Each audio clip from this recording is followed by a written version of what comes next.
What's up, guys? This is the Flashy Bro 25. So this is my podcast, and the title will be Anything Goes with the Flashy Bro 25. So today will be my first episode of my podcast, and basically the title speaks for itself. Anything goes, from politics, news, events, you can say entertainment, personal life experience, hobbies, or whatever I feel like to talk about. I'm going to talk about it right here on my podcast. And also, the first, you can say, first 5 to 10 episode will be solo, and later on I'm going to see who I can invite as guests. So basically I could have someone to talk to if you can have something to argue about, you know. So yes, so it's my first time here on my podcast, and I'm gonna learn as I go, so please bear with me. So today I will be talking about Trump. He basically deported these gangs from South America, El Salvador gangs. You know, usually this called the MS-13 gangs. And somehow, when he deported all these guys, and most of these gangs criminals, halfway there, the judge here basically tried to put a stop to it. Okay, let me show you right here, real quick here. Hundreds of people gathered in Richmond, Virginia, protesting what they claim is an abuse of power by President Trump. The backdrop for yesterday's demonstration, St. John's Church, where founding father Patrick Henry made his "Give me liberty or give me death" speech 250 years ago. The state's Republican governor, Glenn Youngkin, was in the church at the time of the protest. We're taking steps backward now with Trump and his regime. It comes as President Trump escalates his feud with federal judge James Boasberg, calling Boasberg a constitutional disaster on social media. Boasberg has set a hearing for today to, quote, get to the bottom of whether the administration ignored his order to turn around flights bound for El Salvador carrying Venezuelan immigrants. The administration argues it deported the alleged gang members under the Wartime Alien Enemies Act, claiming the planes were already in international waters when Boasberg made his ruling. The way I look at it, this judge is more, you can say more, he uses his power, you know, in more like a corrupt way, which trying to dethrone President Trump for doing his job, you know. And the way I look at it is like, hey, let Trump do his job, you know. Somehow this judge is trying to oversight it, and basically it's a more, you can say, more political game for him, you know. ABC's Jonathan Karl pressed border czar Tom Homan about his recent comments, in which Homan said he doesn't care about the judge's order. I don't care what that judge is saying. As far as this case, we're going to continue to arrest public safety threats and national security threats. We're going to continue to deport them to the United States. But you're going to abide by court orders as long as, you know, and go through your appeals process, but you are not going to defy those orders. No. Attorney General Pam Bondi predicts the Supreme Court will need to get involved. This is an out-of-control judge, a federal judge trying to control our entire foreign... I agree. Basically, this judge trying to control the foreign policy of it, you know, like this lady said. I don't know why the judge do that for.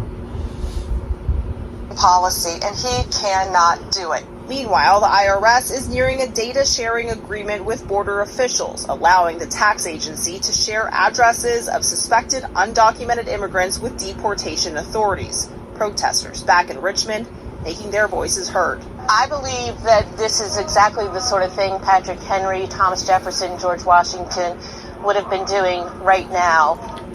And over the weekend, Venezuela continued accepting deportation flights from the U.S. Homeland Security Secretary Kristi Noem plans to visit Central America this week, making a stop at the prison in El Salvador where those migrants were deported to. I think the judge basically just power trip. He just want to oversee and just try to go by the rule book somehow. But the way I look at it, everyone have opportunities to come to this country and abandon themselves.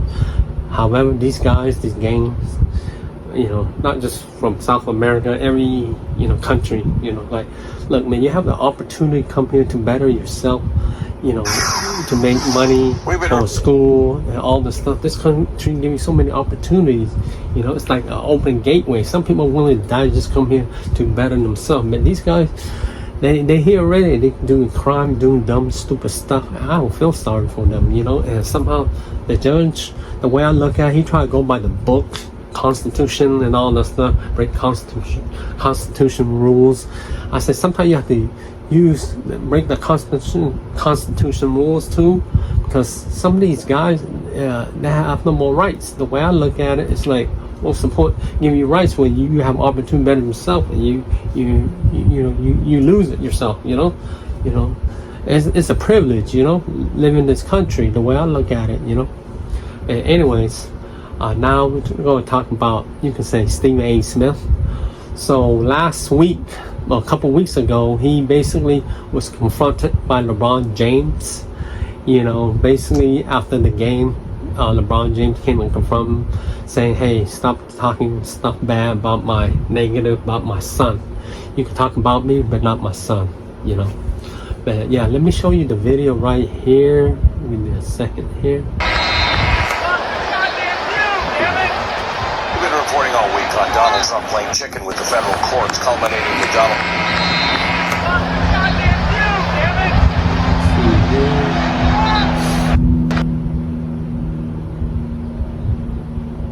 Praises him. Stephen A. said if he points out anything that LeBron does wrong, he's the bad guy.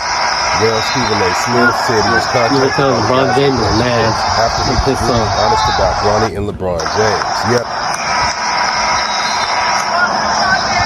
Now, like the way I look at it, LeBron James, you're a basketball player, dude. And I admire your basketball player as a celebrity, top tier.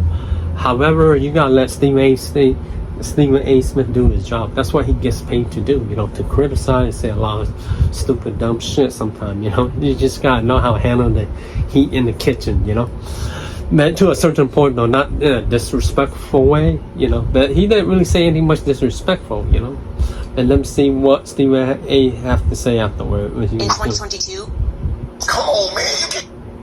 Ronnie James for 55th. Let me see Stephen A. Smith. Let me see what he has to say about it afterward. So, chat, listen to Gil's statement. Yeah. But let me ask, hypothetically, now go. If the Denver Nuggets play the Lakers, Now let's wait and see what he has to say. Stephen A. Smith. That was LeBron James coming up to me, unexpectedly, I might add, to confront me about making sure that I mind what I say about his son. Can't repeat the words because they ain't suited for FCC airwaves. That's what he was doing. That wasn't a basketball player confronting me. That was a parent. That was a father. And I can't sit here and be angry or feel slighted by LeBron James in any way in that regard. Now let me tell you what I feel. I never would speak negatively about your son. I was talking about you, meaning you, LeBron James. I have nothing but the best wishes for Bronny James. I wish him nothing but the best. I hope that he flourishes into an NBA star. Usually in other sports we see all-stars, and on occasion we'll see their children become stars as well. That doesn't really happen with the NBA. I sincerely hope he's the exception. By all accounts, he's a wonderful kid. And I don't know anybody who roots against him, and it certainly isn't me. But in the same breath, at the time that we were talking about him, he was percolating to such a degree that the Bronny James stories had gone viral. And so we had to talk about it. And when I said the things that I said, I was talking about the position that he was put in by his dad. Because LeBron James has been on the record, and he has said, and I'll read the quote here. There was a quote that he gave in February of 2024. The work and results will ultimately do talking, no matter what the size. If y'all don't know, he doesn't care what mock drafts say. He just works earned, not given, etc., etc. But he also had said that his son could play on the Lakers right now, and he was better than half the dudes in the NBA. In the aftermath of all of that, he instructed everybody before the draft that y'all want me, draft Bronny. Wherever Bronny is at, that's where I'll be. I'll do whatever it takes to play with my son for a year. It's not about the money at that point. My point months ago was that because of who you are, one of the top 2 players in the history of basketball, in my estimation, there's an immense amount of pressure that comes with that for his son. And when he talked like that, and what have you, anything that goes awry as it pertains to his son, there's going to be a microscopic eye, even more intensified, on Bronny James because of his dad and what his dad had said. So basically, you guys just heard it, right? He's basically saying, hey, if son play in the NBA, and everyone go basically watch him closely, you know, like microscope. And yeah, you gotta know how to handle the heat, you know, the pressure.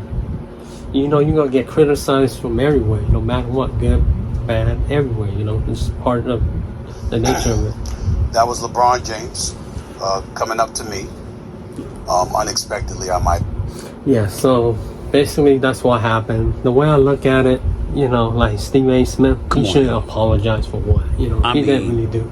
It's gotten to a point where this LeBron you can say way out sensitivity disrespectful. is just say, hey, beyond it. If your son basically, you know, if son is basically got drafted, they want to see if he can live up to the hype, you know, and that's it, you know. I don't know why LeBron James get all upset over that, you know. It's the way I look at it, he gets paid to do that, and LeBron James gets paid to basically play basketball. That's how I see it.